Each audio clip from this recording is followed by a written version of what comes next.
You're not family, you know. Why would there be a seat for you?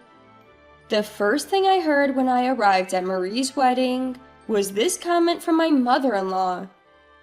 If someone like you, a jinx, comes, it'll ruin my special day. Leave right now. Marie chimed in with mother-in-law's words, berating me. She wore a high-quality wedding dress that didn't suit her twisted, ugly face.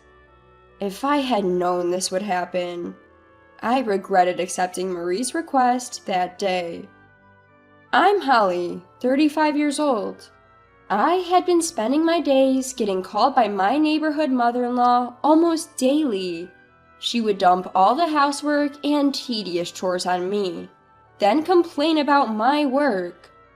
It was clear she was doing this just to harass me. Moreover, Marie, who lives with mother-in-law, is also a troublesome child. She's over 10 years younger than my husband Ned and me. When we got married, Marie was still in elementary school. Back then, her father left for heaven, leaving Marie behind. So, mother-in-law and Ned spoiled her, saying, "Poor Marie lost her beloved father." As a result, she grew up to be extremely selfish.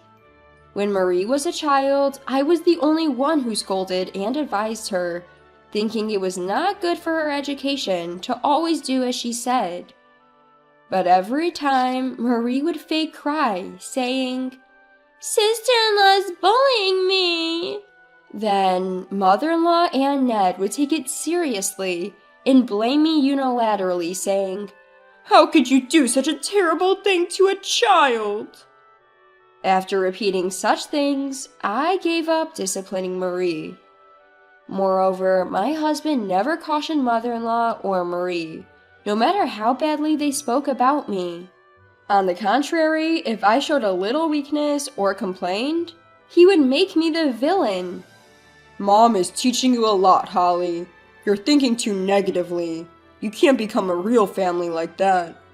Before getting married, mother-in-law was a much kinder person when we met for greetings, and so was Ned. I never dreamed that my married life would turn out like this. But everything changed when the timing of father-in-law's death coincided with my marriage to Ned. "It's your fault this misfortune happened because you married Ned. You jinx!" Mother-in-law's voice, screaming while grabbing my hair, still lingers in my ears. Of course, the timing of father-in-law's death coinciding was a coincidence, and mother-in-law's words were entirely unreasonable. However, I felt sorry for mother-in-law, who seemed to need to attack me so much, and I had no choice but to endure the harassment. But because I was patient, I got used to this situation before mother-in-law could sort out her feelings. Being called a jinx by mother-in-law became the norm, and the harassment continued. And time passed, and one day, when 22-year-old Marie's marriage was decided, mother-in-law unusually approached me in a good mood. "Your aunt runs a rental dress shop, right? I heard she deals with high-end dresses. Bring me her catalog." Why would you ask for that? I couldn't help but ask, as I had never mentioned my aunt before. "Ned told me. Marie is getting married, so you should have told us you have such connections. You're really not considerate." Mother-in-law was back to her usual sarcastic self, but showing her the catalog seems like a good idea. The dresses at my aunt's shop are all wonderful, curated under the idea of the best attire for everyone on their special day. Wearing such a dress would surely make Marie a happy bride. When I hurriedly brought the catalog to my in-laws, Marie took it, looked through it eagerly, but didn't thank me. This is lovely. Sister-in-law, borrow this dress for me. You know the owner, so it should be free, right?" "What? This is the most expensive item in the catalog. It's designed by a famous designer and uses high-quality silk. Renting it normally costs $6,000. But I don't have much money. If I rent normally, I can only afford a cheap one for $1,000. My aunt's shop has good dresses even in the lower price range. Choose something within your budget. What? You're being mean again. Both mother-in-law and Ned sided with Marie, who was pouting. Don't be stingy. Why do you think we're using your aunt's shop? Obviously, to get it for free. If we can save money on the dress, that's even better. It seems from the start, all they had in mind was to get a high-end wedding dress without spending money. I felt like they were trampling on both my aunt's shop and my goodwill. No matter how much I refused, they wouldn't listen to me. So I had no choice but to consult my aunt, who has always been fond of me. When I explained the situation, she smiled without showing any displeasure. I'll gladly make it free for your sake, Holly, but the contract will be with the bride herself, so bring her soon. Also, you'll need a dress if you're attending the wedding, right? I'll lend you one too. What? I can't accept such generosity, especially for such high-end items. Don't worry. When you got married, my business wasn't doing well, and I've always regretted not being able to give you a proper gift. Consider this making up for that time. I really want you to wear it. Plus, if lending the wedding dress makes you look good, then there's no problem. I was touched by my aunt's kindness and decided to graciously accept her offer. Thanks to that, I started looking forward to attending the wedding.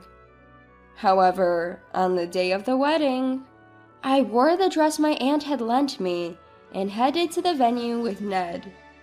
For some reason, I was the only one stopped by mother-in-law at the reception. Ned, so glad you can make it. But why is Holly here? What? Strange, isn't it? We didn't prepare a seat for a jinx like you. Even on this joyous day, mother-in-law seemed more focused on her disdain for me than celebrating Marie.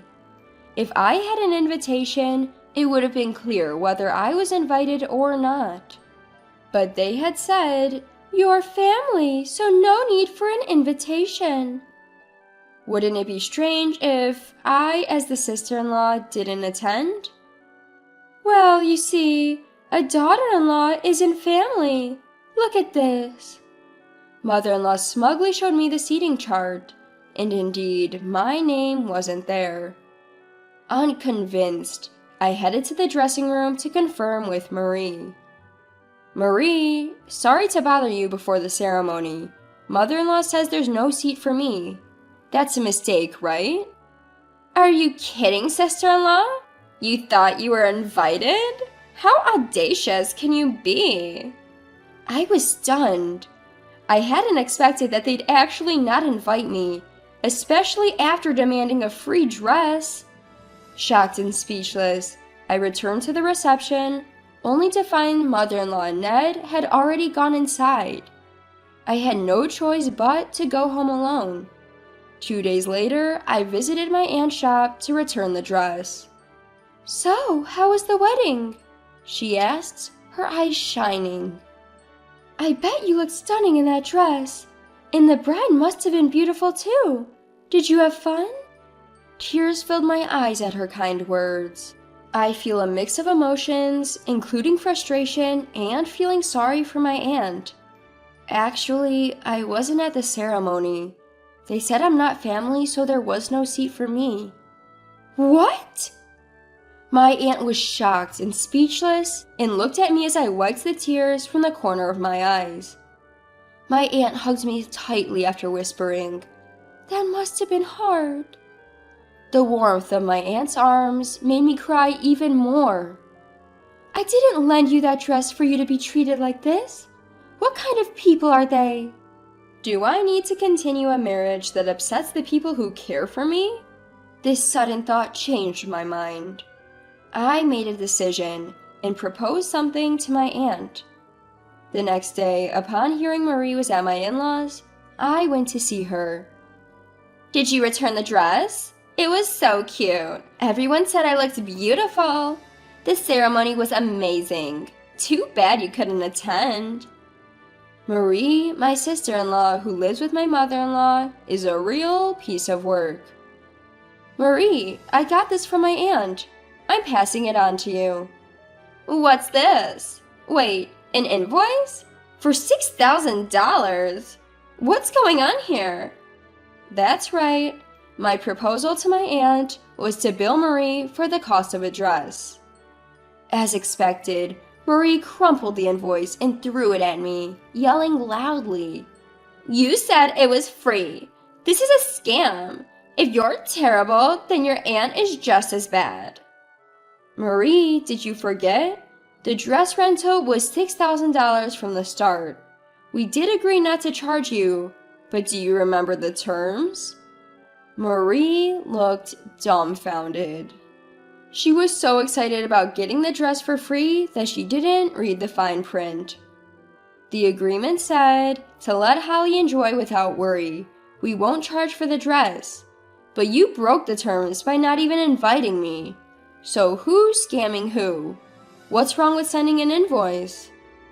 In fact, when Marie went to the shop to sign the contract, my aunt explicitly stated it was for Holly and wrote it in the agreement. That's why I never even dreamed I wouldn't be invited. My mother-in-law, who had been watching, glared at me.